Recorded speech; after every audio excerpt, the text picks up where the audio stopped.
투자를 실패했던 사례들을 저는 모으고 있거든요. 적은 돈을 들여서 키운 다음에 비싼 값으로 팔면 돈을 많이 벌겠다 이렇게 생각할 수 있잖아요. 근데 안 맞는 거예요. 분명히 이렇게 줄어들어야 되는데 안 줄어들어요. 그러니까 그 주가가 안 오르죠. 저희는 너무 과신했어요. 이 주식을 투자할 때. 과신을 하면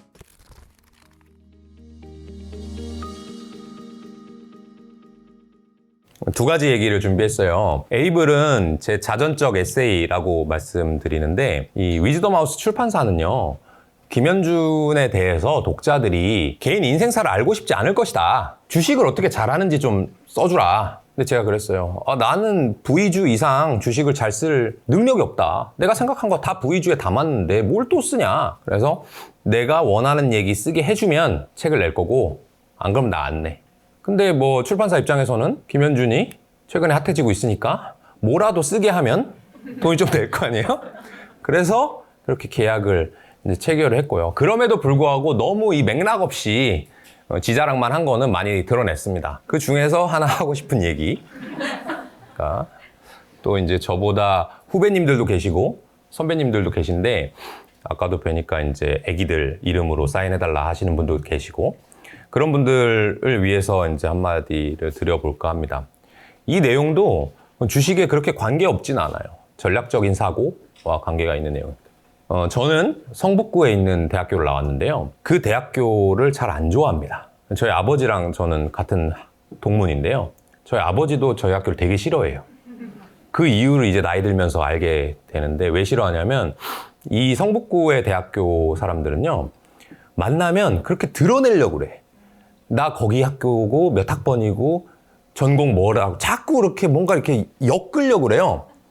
근데 저는 파워 아이라서 왜요? 괜찮은데 그렇거든요. 근데 어쨌든 이 외부에 팔리려면 그래도 명문대라는 타이틀이 나쁘진 않으니까 한번 써봤습니다. 저는 중학교 1학년 2학기 때 수학을 포기했어요. 수학이 너무너무 어렵더라고. 거기에 나오는 교과서에 마치 최초의 예제 정도는 풀겠는데 그냥 외워가지고 이 공식 이렇게 하라니까. 근데 막 서술형으로 문제 나오고 또 뒤에 정말 연습 문제 이런 거 가면 수학의 정석 보면 뒤에 연습 문제라고 하는 거 연습 문제가 제일 어렵잖아요. 절대 못 푸는 거예요. 그래서 어떡하지 수학을 참 하기 싫은데 그렇게 살아왔어요. 여기서 하나 팁. 저는 수학 진짜 못해요. 여러분들 수학 못하는 거랑 주식이랑 아무 관련이 없다는 얘기, 희망적인 얘기를 드리고 있는 거예요. 그런데 이제 다시 교육 얘기로 돌아와가지고 어떻게 수포자인데 성북구에 대학을 갔느냐. 그게 이제 전략적 사고에 대한 얘기인데 저는 학원을 다닌 적이 없어요. 보습학원 이런 거. 저는 가지가지 배우긴 배웠거든요. 저는 수영도 배웠고요. 태권도도 되게 오래 했고요. 그다음에 암벽 등반, 패러글라이딩도 탑니다. 그러니까 가지가지 해왔는데 저는 공부하는 학원은 태어나서 딱 한 번 다녀봤어요. 고등학교 2학년 겨울방학인가 그랬어요. 이제 다음에 고3이 된다는 거야, 우리가. 근데 제 친구들이 다 학원을 간대요. 이제 고3 준비를 해야 되니까. 친구가 없잖아. 놀아야 되는데. 근데 제가 이제 도봉구라는 데 살았는데 노원구에 학원가가 많거든요. 그래서 거기까지 가야 된대. 그러면 따라갈 수밖에 없잖아요. 놀아야 되니까. 그래서 야, 너 어디 학원 가는데? 무슨 학원 간대요. 그래서 제가 거기를 따라갔어요. 따라가서 열심히 공부도 하고 쉬는 시간에 재밌게 놀고 했는데 그 학원이 과탐 학원이었어요. 과학탐구 영역. 그 친구들이 이과였어요. 근데 저는 문과는 과탐이 필요 없는 거 몰랐어요. 그 학원 한 번 갔어요. 그러고 보습학원 한 번도 다녀본 적이 없거든요. 그런데 수학을 너무 못하니까 이제 어머니께서 과외를 붙여줬어요. 그 당시에 아주 유명한 학교가 경희대학교 한의학과가 있었어요. 서울대 의대를 넘어섰었어요. 그 당시에 2001년, 2002년에. 그분들 안타깝죠. 그때 사실 서울대 의대를 갔었어야 되는데. 근데 어쨌든 그 선생님한테 이제 배웠거든요. 수학을 2년 동안 과외를 했어요. 근데 너무 모르는 거야, 나는. 맨날 잠만 오고 별로 하기도 싫고. 근데 그 선생님이 그래도 자존심 있잖아. 내가 398점 맞아가지고 경희대 한의대 간 사람인데 이 새끼 한번 사람 만들어봐야겠다. 이 자존심이 생겼나 봐. 그래서 막 열심히 해주셨거든요. 근데 결과적으로 어떤 열심을 해주셨냐면 제 때 수학은 80점 만점이었어요. 수능이. 그리고 어떻게 문항이 구성되어 있냐면 1번부터 8번 정도의 문항은 2점짜리가 나와요. 그리고 9번부터 한 18번? 이 정도까지가 3점 문항이 나오고요. 그 다음에 이 주관식 3점짜리, 4점짜리 문항들이 있고요. 중간에 보면 한 16번, 14번 뭐 이 정도 가면 전개도 그리는 이런 문제가 있어요. 계산해서 풀어야 되는데 계산 안 하고 시험지에 이렇게 정육명치 한 100개 그리면 맞힐 수 있는 거 있잖아요. 그렇게 문항이 구성되어 있습니다, 보통은. 근데 이 선생님이 어떻게 전략을 짜줬냐면 너는 어차피 수학 머리가 텄기 때문에 3점짜리는 가르쳐도 소용이 없다. 그래서 그 당시에 블랙박스 2점짜리라는 문제집이 있었어요. 2점짜리 문제만 나오는 거야. 계속해서. 스케치북 넘기듯이 하는 문제집이거든요. 그것만 풀었어요. 2년 내내. 그리고 이제 모의고사나 수능에 가면 저는 어떻게 하냐면 딴 사람들은 1번부터 뭐 25번까지 쭉 풀잖아요. 그러고 시간이 남는 정말 똑똑한 사람의 검사는 들어가는 거잖아요. 근데 저는 1번부터 8번까지 계속 풀어요. 한 3번 검사네요. 그러고 9번부터 15번까지는 찍습니다. 그냥 시간 없이 찍어요. 그리고 16번, 17번 그 전개도 그리는 거 있잖아요. 거기에 시간을 엄청나게 배분합니다. 1번부터 8번까지밖에 안 푸니까 시간이 많이 남거든요. 그리고 주관식 어차피 못 푸니까 0-1, 1로 찍어 놓으면 1개 내지 2개가 맞아요. 그럼 점수가 어떻게 되냐면 2점짜리 곱하기 8문제니까 16점 나오잖아요. 16점. 그리고 3점짜리 전개도 2개 맞췄으니까 6점 나오잖아요. 그럼 22점이죠. 22점에다가 주관식 한두 개 맞히면 한 25점에서 뭐 30점 왔다 갔다 합니다. 그리고 9번부터 16번까지 한 10개 문항을 5분의 1의 확률로 찍었잖아요. 그러니까 10문항 중에 2개 문항. 그러면 그냥 6점 정도 된단 말이에요. 그걸 합치면 40점이 딱 나와요. 저는 문제가 어렵든 쉽든 무조건 40점이었어요. 40에서 50 사이를 계속 맞았어. 실수를 안 해. 포기하는 거지. 잘하는 건 하고 못하는 건 안 하는 거예요. 그것도 주식이랑 마찬가지예요. 워런 버핏은 99개의 투자 아이디어, 100개 중에 99개의 투자 아이디어를 모른다에 버린다고 그랬어요. 그 똑똑한 사람이. 그리고 나머지 1%의 아이디어들 중에서 할 수 있는 것과 할 수 없는 것. 할 수 없는 것은 공부하면 알긴 아는데 이 업종에 대해서 굳이 공부하기에는 시간이 아깝다. 복잡하다. 그럼 버려. 그러니까 자기가 그 천재가 세계에서 제일 큰 부자가 0.5%의 아이디어만 취하는 거예요. 할 수 있느냐 없느냐 능력의 범위를 아냐 모르냐가 되게 가르거든요. 다른 친구들은 수능을 볼 때 1번부터 25번까지 계속 풀려고 하니까 앞문제에서도 실수를 해요. 그리고 주관식을 그냥 0, 1, -1로 찍으면 되는데 맞히려고 하니까 2를 썼다가 틀리는 거야. 그러니까 전개도는 못 그려. 그러니까 저랑 점수 차이가 별다르게 안 나. 언제? 불수능일 때. 근데 운 좋게도 03학번 수능이 불수능이었어요. 그래서 제가 수능 딱 풀고 1번부터 8번까지 3번 검사하고 전개도 그리고 주관식 해가지고 끝나자마자 선생님한테 전화했어요. 선생님, 나 이번에도 거의 확실해요. 그냥 40에서 50점 나온 것 같아요. 선생님 잘했다 그랬어. 근데 웬걸? 시간이 지나니까 답지 막 올라오잖아요, 인터넷에. 이번에 불수능이었다는 거야. 전교 1등 하는 애들도 50점 맞고 나도 50점 맞았어요. 석차가 미친 듯이 올라간 거야, 수능 때. 그래서 어차피 나머지 과목은 좀 잘했거든요. 그래서 대학을 가기가 쉬워진 거죠.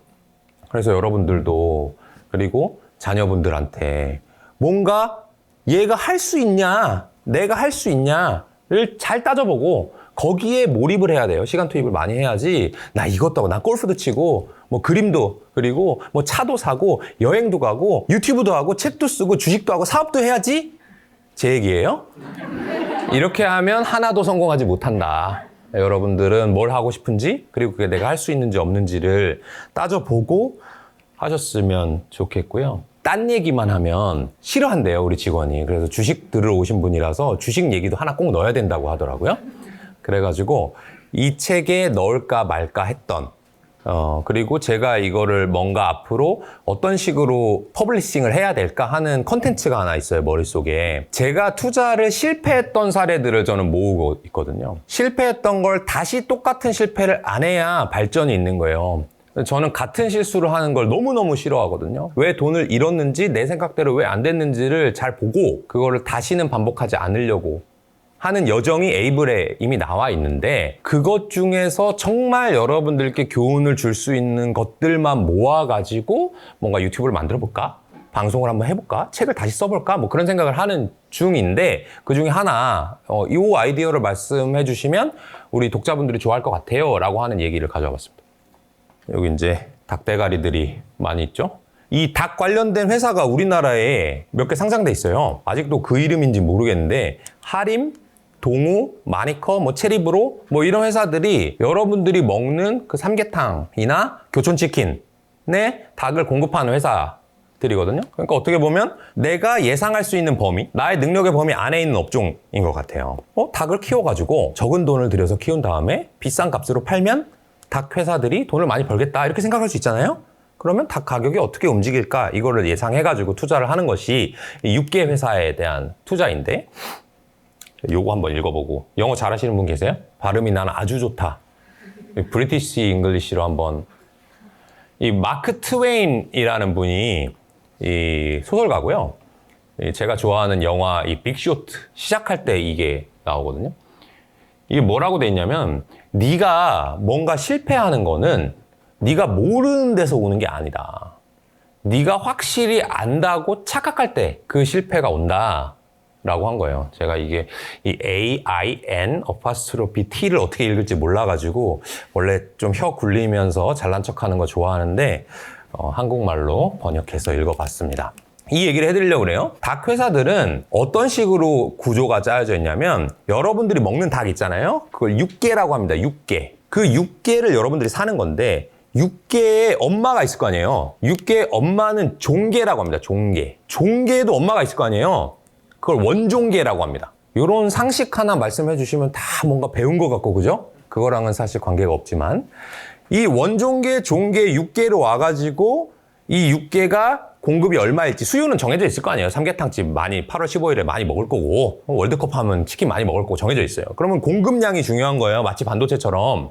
그러니까 공급이 육계가 얼마나 될까 안 될까는 뭐에서 나옵니까? 출산율? 서울 아파트값?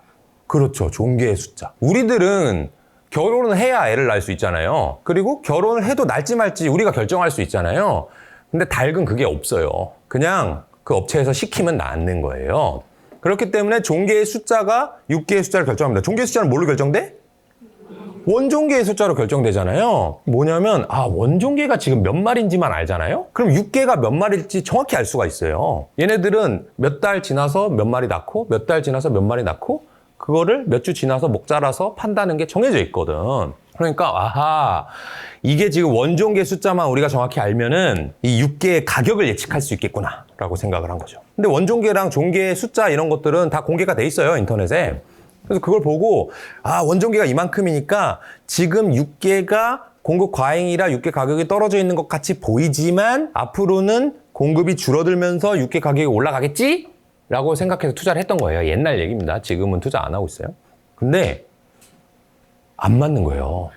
시간이 지났더니 분명히 이렇게 줄어들어야 되는데, 근데 육계가 안 줄어들어요. 그러니까 닭 가격이 안 오르죠. 그러니까 동호 할인 마니커 주가가 안 오르죠. 근데 나중에 보니까요, 어떤 일이 있었냐면, 혹시 여기 축산업에 종사하시는 분 계세요? 없어요? 그게 없는 게 좋은 거예요. 그래야 제가 혼자 아는 척 할 수 있거든요. 그래서 그런 거 저는 먼저 물어봐요. 이 환우라는 게 있더라고요. 환우. 환우가 뭐냐면요, 이 조류가 되게 독특한 게, 예를 들어서 1년을 살고 이제 더 이상 산란을 못하고 죽는다고 가정을 해볼게요. 원종계가. 근데 얘를요, 죽을 때쯤 돼가지고 빛을 차단하고요, 밥을 일주일 정도 안 주잖아요? 그러면 털이 쫙 빠져요, 한번. 그러고 나서 얘가 건강해져요. 분명히 죽을 때가 다 됐는데. 그걸 환우라고 그래요. 그러니까 닭 기르시는 분들은 내가 요만큼 낳고 이제 얘를 죽어야지, 이제 더 이상 못 기르겠네 라고 생각할 수 있는데, 당장 경쟁이 심하니까 환우를 시킨 거예요. 그러니까 내가 생각한 만큼 원종계가 줄어들지 않은 거고, 그러니까 종계가 줄어들지 않은 거고, 그러니까 육계 가격이 안 올랐던 거예요. 저희는 너무 과신했어요. 이 주식을 투자할 때. 원종계가 이미 나와 있는데 뻔하게 육계가 이렇게 될 거야. 근데 그렇게 안 된 거죠. 여기서 이제 배워야 될 건 뭐냐면, 과신을 하면 주식을 많이 사게 됩니다. 계속 사게 되고요.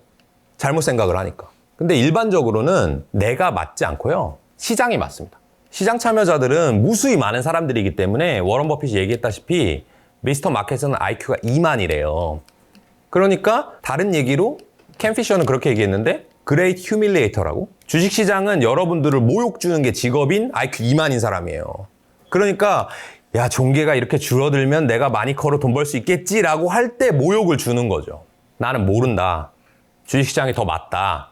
라고 생각하고 겸손하게, 겸허하게 더 알아보려고 하고, 틀릴 수 있음을 생각해서 분산도 일부 해주고 하는 투자를 해보자 라는 얘기를 드릴 겁니다.